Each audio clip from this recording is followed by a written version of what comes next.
months after the war ended, much of South Beirut is still in ruins.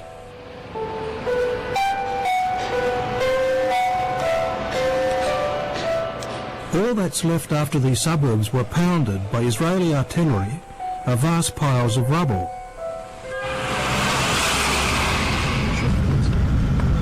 But you'll see a lot of the villages as we get further out have been pretty heavily flattened. But the Israeli invasion of Lebanon left a far more deadly legacy than smashed infrastructure.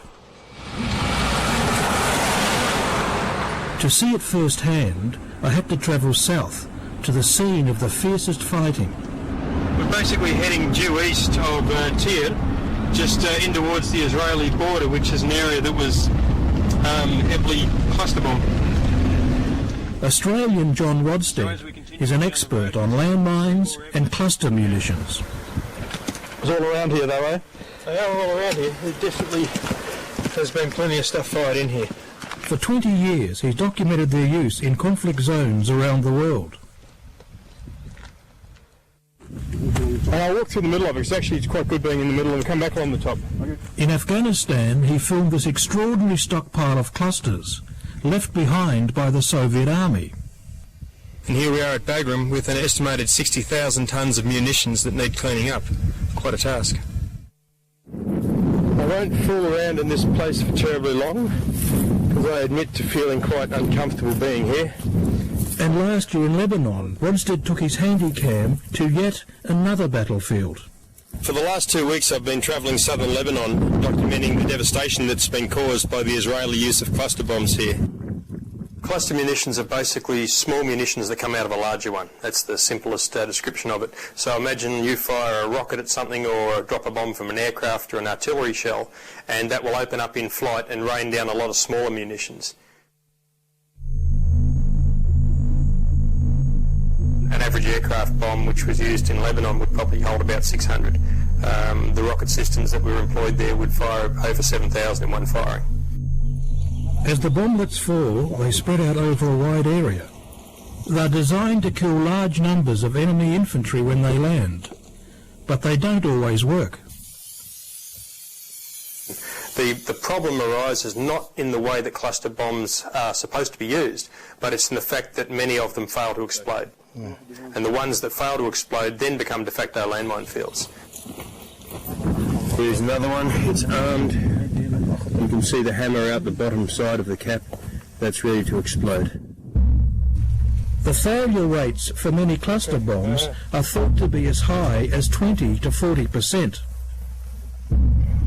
If people come along, touch them, move them, bump them, try farming, try rebuilding their house, they will then get blown up by these things. Since the conflict in Lebanon ended, 30 people have been killed by clusters and 196 injured. Rodsted has invited me to meet one of the victims. Russia Al-Zardoni lost her leg after a father brought home a bag of fresh herbs. كيف صار كيف الأمن موجودة بقلب أنا هي طالما بقلب جيب الزعتر. يعني جيبوه بزعتر. جيبوه يعني يمن بالشروشة. من الزرعة. أنا صارت تنقب منها. يكون بقلبها يكون صغيرة هي مش كبيرة يعني. أبصر كيف هي ما كان شتى لحتى فجرت. وكم شو والله. قامت فجرت. ما حسينا حنا نحن بالمستشفى. وين صارت بقلب البيت؟ ورا هاي ورا السفينة لا طرط الشنك.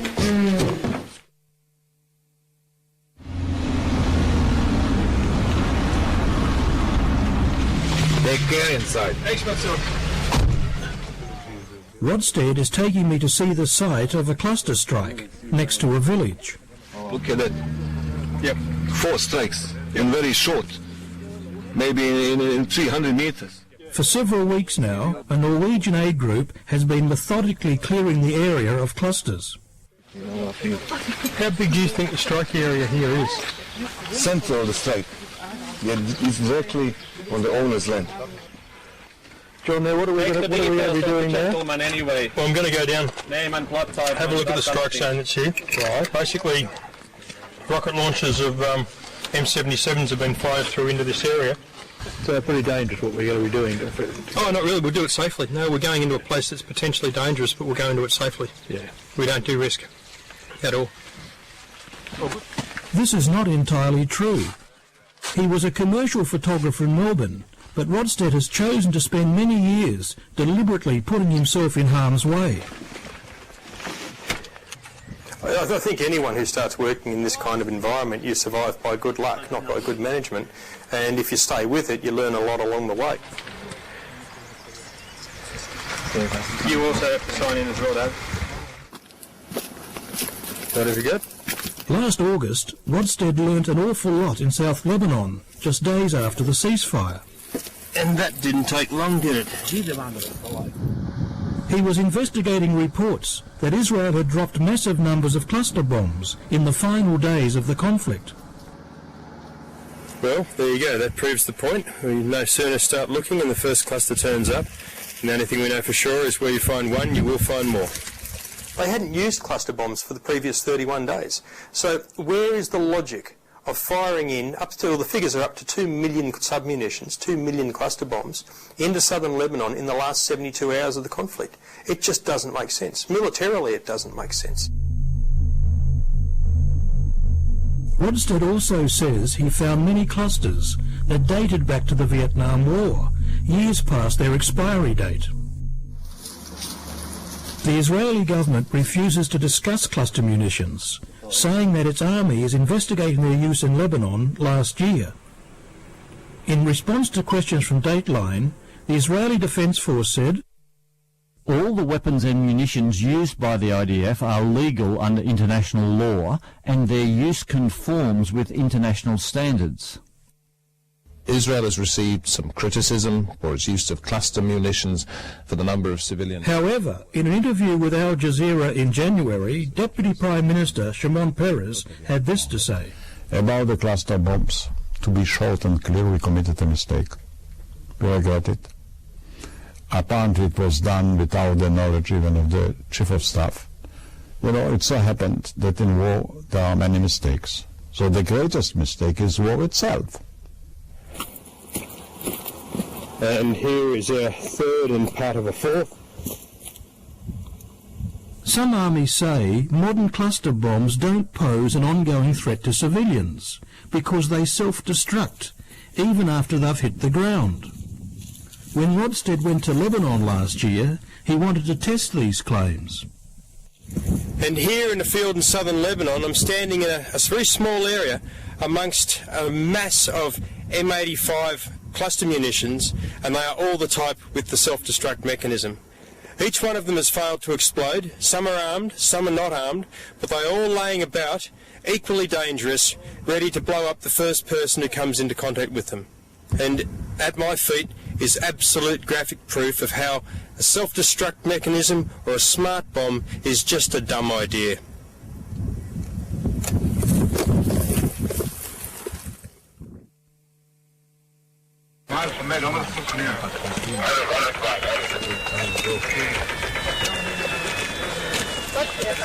This for your first one, was it?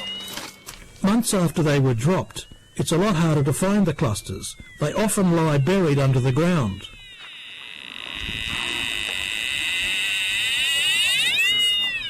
It'll take up to 4 weeks for a team of 10 deminers to clear this area, roughly the size of 2 football fields. They've already removed several hundred.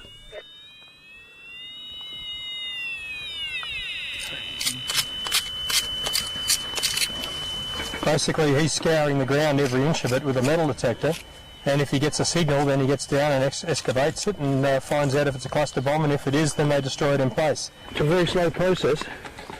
It's a very slow process, but if they're not accurate, then they're going to end up leaving something behind which will be found by, the local people. So it doesn't matter how slow it is, as long as it's done right. That's what's essential. If you remember which village, I can easily... The United Nations Mine Action Centre says the process is slow because the Israeli government refused to give details of where the clusters were fired. Dalia Farhan says NATO forces provided this information in Kosovo and Afghanistan. We have samples of what the NATO provided the UN like the types of clusters, the quantities, and the location. You'll find all the grid reference, all the numbers showing the exact geographical area. It helped a lot the UN programs in these countries, but it's not happening here. According to the Israeli Defense Force, the IDF supplied UN forces with maps indicating areas which may contain unexploded ordnance of different types. These maps allow UNIFIL and the Lebanese army to clean out those areas affected by the fighting. So what have we got here?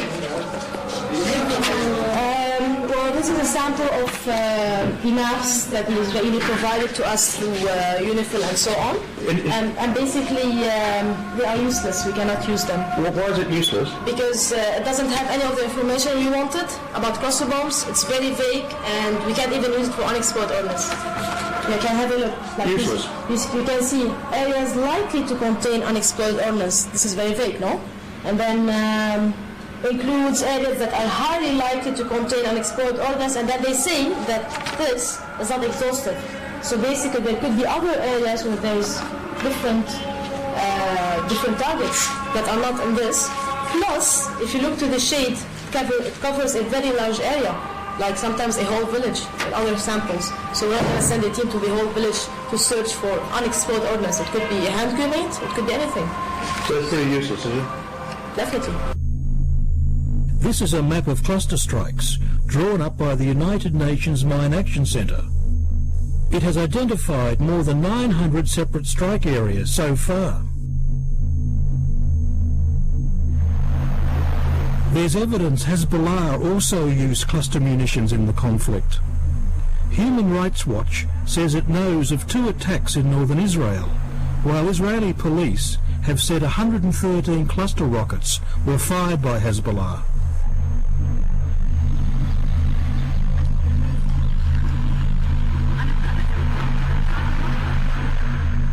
All the way through this part of Lebanon, it's all olive groves and orange groves, and it's a very heavily dependent agricultural area. You look through here, you mentioned the cluster bombs raining down through here. They've got little fabric tapes on the back, and they can just hang themselves up on the branches. So even if you do a ground clearance, and even if you do a subsurface ground clearance, you can still have them hung up in the trees. And they're little, you can lose them. And quite simply, come and shake the tree, and something could drop out on your head and blow your brains out. You wouldn't shake it, John, this tree? I wouldn't shake it, no. I wouldn't shake any of the trees. It's a lot harder. Look at the tree that way. You're looking into it, it's dark. It'd become silhouetted, you wouldn't see it. So people are going to find problems in the farms for a long time to come.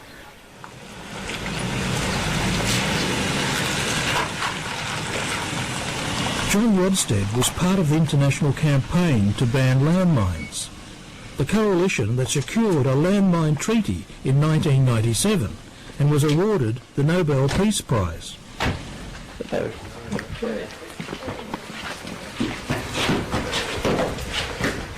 Now many of the same people are collecting evidence, which they hope will lead to a similar ban on cluster bombs. كيفك؟ كيف صحتك؟ أنا أنيسة من الجمعية النرويجية. John Rodsted. كيف الصحة؟ الحمد لله. الحمد لله على السلامة. الله يسلمك. And the family to help with this. And that's why Rodsted is visiting Sama Abdelal, a recent victim. He's a shepherd who lost most of his goats after the herd twice stumbled onto cluster bombs. When he was taking his goats on that land, did he see things around? Did he see little cluster bombs or something? أجسام غريبة في شيء وكنت عارف؟ كنت شايفهم. كل ما نطلع لفوق نبلغ يا عم في شيء مش مضبوط بالأرض. تعورت الأجر في يصوروا. Then in January, his leg was blown off. So he's lost his right leg. And what damage has happened to his left leg? What's the damage? So what message has he got for people who believe that cluster bombs are still a good idea and still should continue to be used? هذا معلوش دين اللي بفكر انه بيستعمل. معلوش دين. لو له دين ما بيستعمل. أكثر من هيك بلش. ما بيخاف عليه. يعني هو بالذات يعني مثلا عم يضر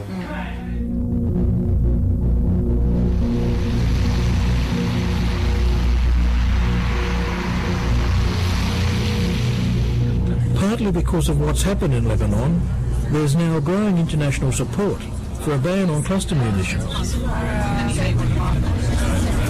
Earlier this year, the Norwegian government hosted a conference to discuss a treaty that would prohibit their use.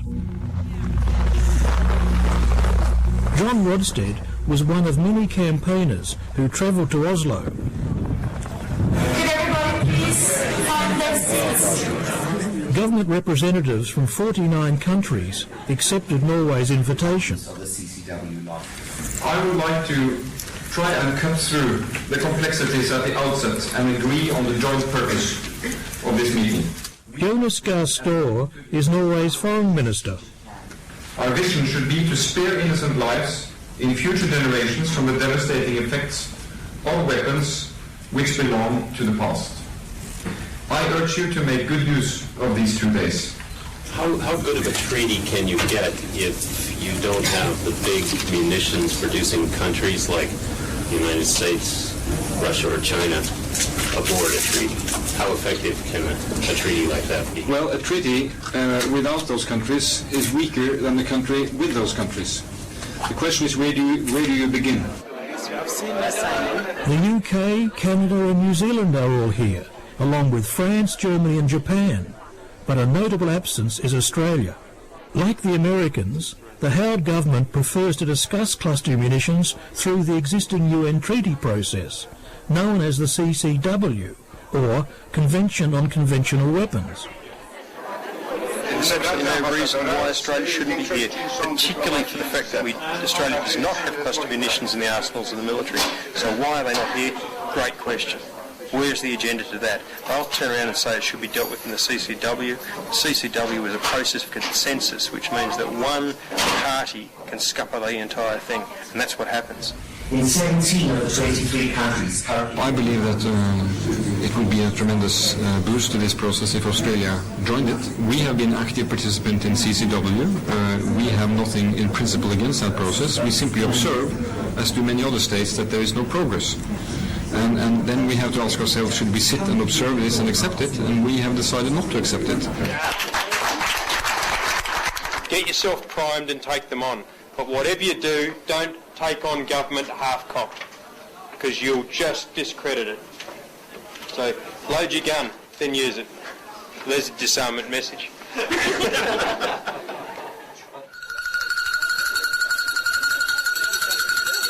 How have it all gone so far? I think it's gone very well. I mean, the main objective of the meeting is to get agreement on moving the process forward, and that has come through very clearly. Would you like to see the Australians here?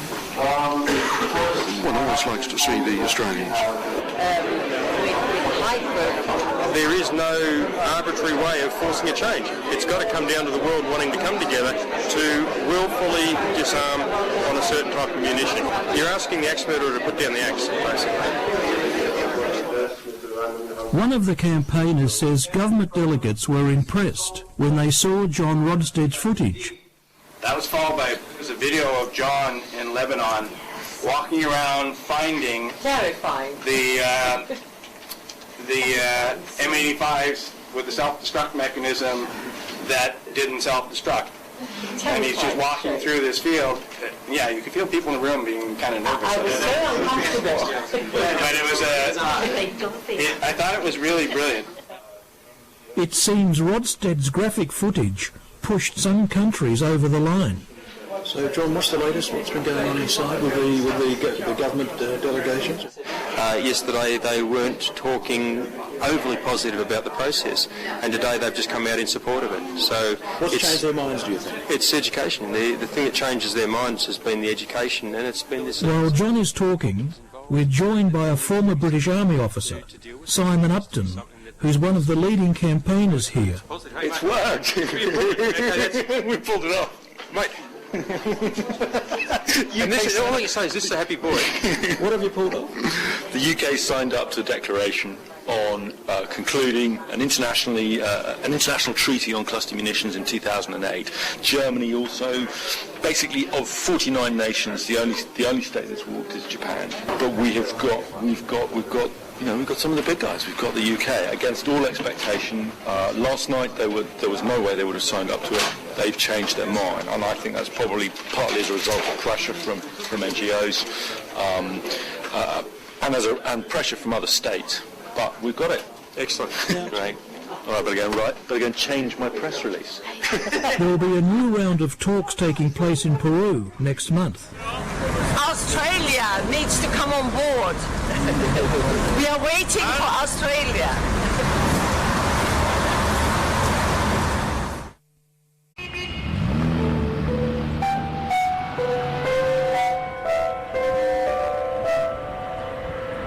The UN estimates that it will take at least another 8 months to clear South Lebanon of clusters.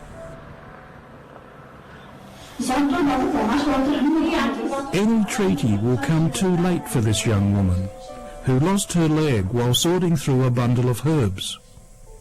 But if John Rodsted gets his way, civilians will no longer be killed and maimed, months, even years, after a war has ended.